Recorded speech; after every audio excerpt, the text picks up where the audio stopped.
What if I told you that self-discipline is overrated? You've been led to believe that if you just try hard enough, you can force yourself to wake up early, exercise daily, or stick to a strict diet. But let me ask you, how many times have you set a goal, only to fall off track within weeks or even days? The frustration, the guilt, the self-blame, they all start to pile up.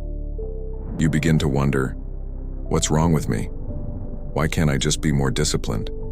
But here's the thing, it's not your fault. The problem isn't you, it's how you've been taught to think about self-discipline. In this video, I'm going to show you why self-discipline doesn't work for most people and reveal the key to finally making lasting change. We live in a world that glorifies self-discipline. Everywhere you look, you see messages telling you that discipline is the key to success. It's the secret weapon of high achievers, the magic ingredient that separates the winners from the losers. We're constantly bombarded with stories of people who transformed their lives through sheer force of will, who woke up at 5 a.m. every day, ran marathons, built businesses from scratch, and achieved their dreams because they were just that disciplined. But what happens when you try to apply that same level of discipline to your own life? Maybe you've tried waking up at the crack of dawn, following a strict diet, or committing to a rigorous exercise routine. And maybe for a while it worked. But eventually, the motivation waned. You slipped up, missed a day, or indulged in something you promised you'd avoid. And suddenly, all that progress seemed to unravel. You felt like a failure, wondering why you couldn't just stick to it. The truth is, the traditional way we think about self-discipline is flawed. It sets us up for failure because it ignores the complexities of human behavior and the realities of modern life. Self-discipline, as it's commonly understood, is just one piece of the puzzle. And on its own, it's often not enough. In this video, we're going to challenge the conventional wisdom around self-discipline and explore a more effective, sustainable approach to making lasting change. The myth of self-discipline. Self-discipline is often defined as the ability to control your impulses, emotions, and behaviors in pursuit of long-term goals. It's the willpower to do what needs to be done, even when you don't feel like it. Sounds simple, right? But this traditional view of self-discipline is deeply flawed. First, it oversimplifies the complexities of human behavior. We're not robots that can be programmed to follow a set routine every day. We're influenced by our emotions, our environment, our habits, and countless other factors that can make it incredibly difficult to consistently stick to a plan, no matter how disciplined we try to be. Second, the myth of self-discipline is perpetuated by self-help gurus, motivational speakers, and social media influencers who often present an unrealistic picture of what discipline looks like. They make it seem like discipline is the magic bullet for success, as if all you need to do is try harder, push yourself more, and you'll achieve your goals. But this approach sets you up for failure because it doesn't account for the inevitable challenges, setbacks, and fluctuations in motivation that everyone experiences. Relying solely on self-discipline can lead to burnout, frustration, and ultimately failure.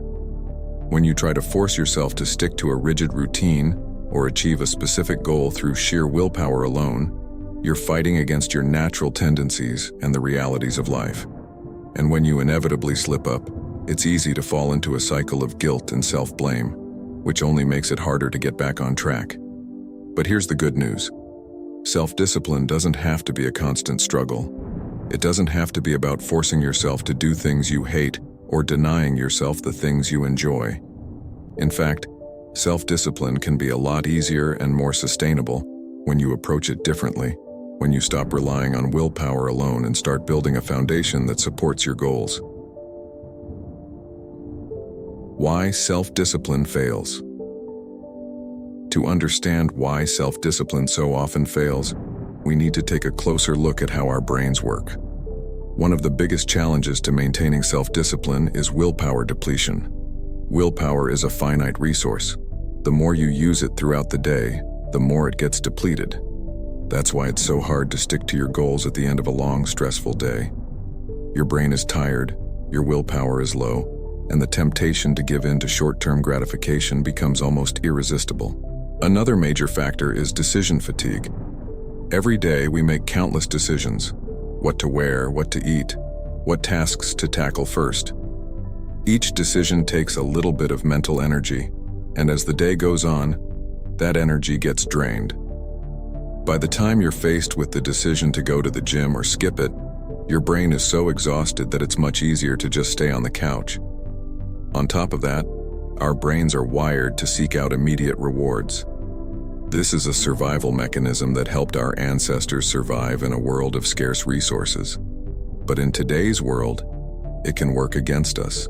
We're constantly surrounded by instant gratification, junk food, social media, online shopping, and our brains are naturally drawn to these easy, quick rewards, even when we know they're not good for us in the long run.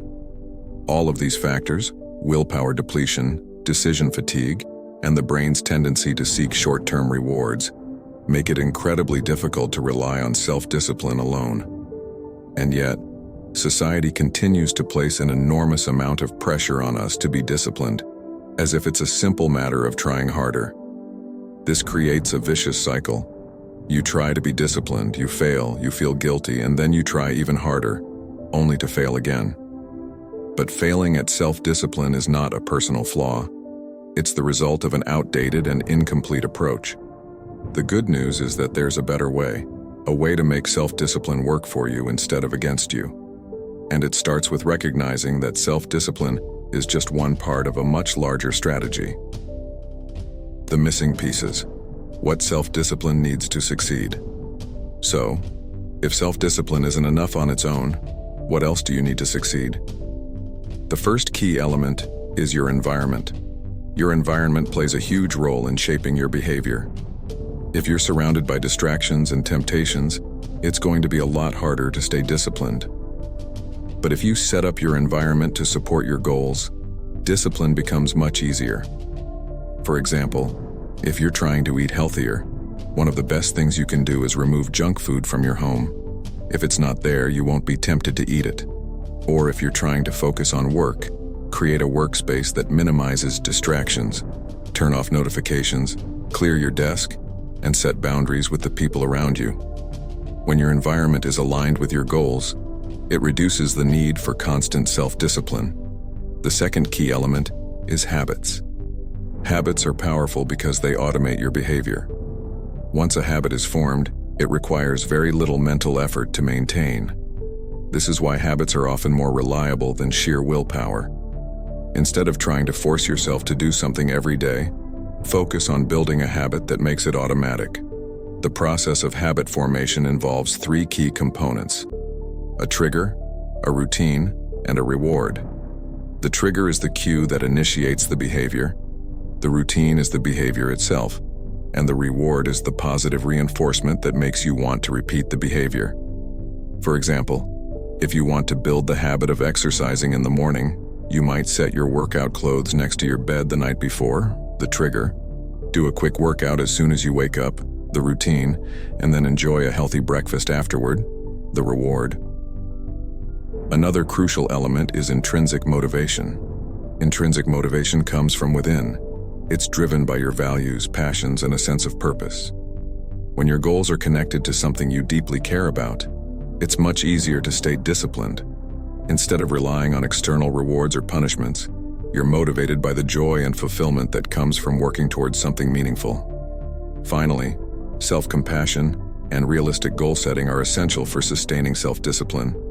It's easy to fall into the trap of setting overly ambitious goals and then beating yourself up when you don't achieve them.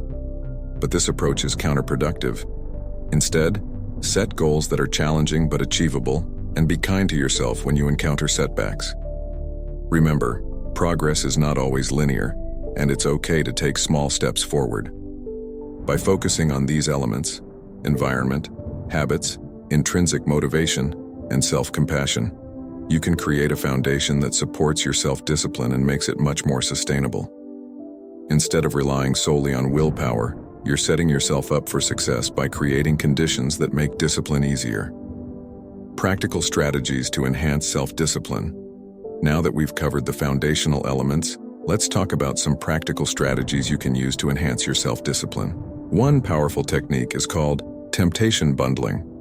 This involves pairing something you want to do with something you need to do. For example, if you love watching your favorite TV show but struggle to get to the gym, you could make a deal with yourself. You can only watch the show while you're on the treadmill. This way, you're motivated to exercise because it's the only way you'll get to enjoy your guilty pleasure.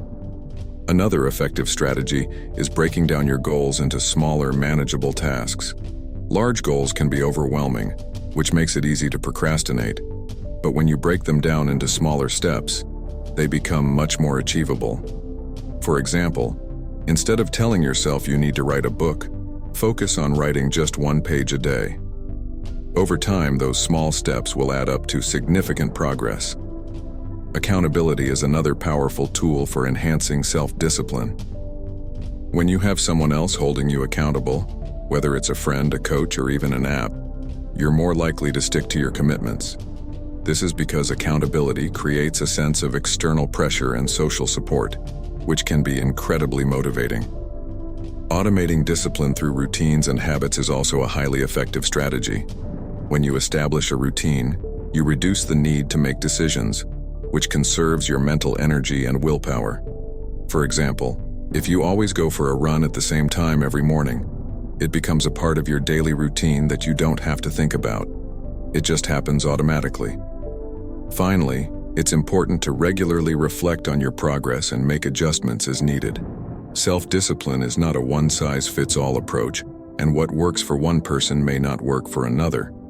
By reflecting on your successes and challenges, you can identify what's working, what's not, and make the necessary changes to stay on track. Real-life examples of discipline success. To illustrate these concepts, let's look at some real-life examples of people who have successfully transformed their lives by going beyond traditional self-discipline. Consider the story of James Clear, the author of Atomic Habits.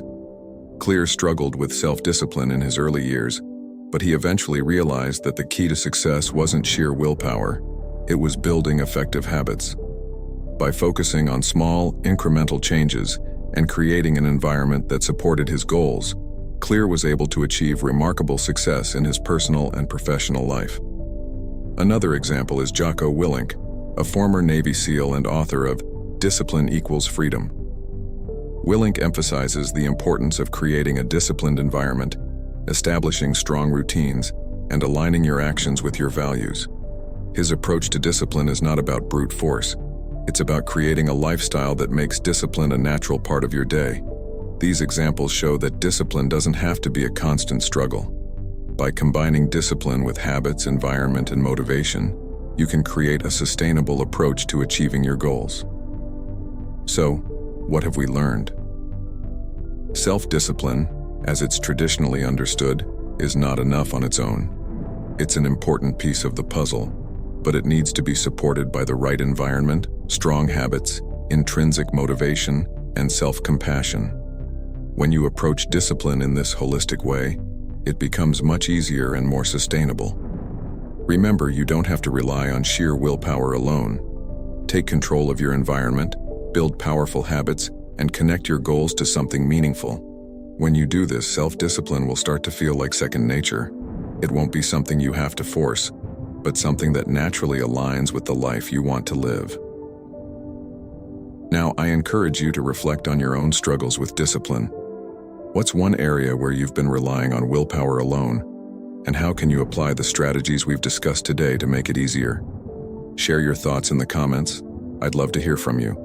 And if you found this video helpful, make sure to subscribe for more insights on personal growth and motivation. Together, we can create the life we truly want, without the constant struggle.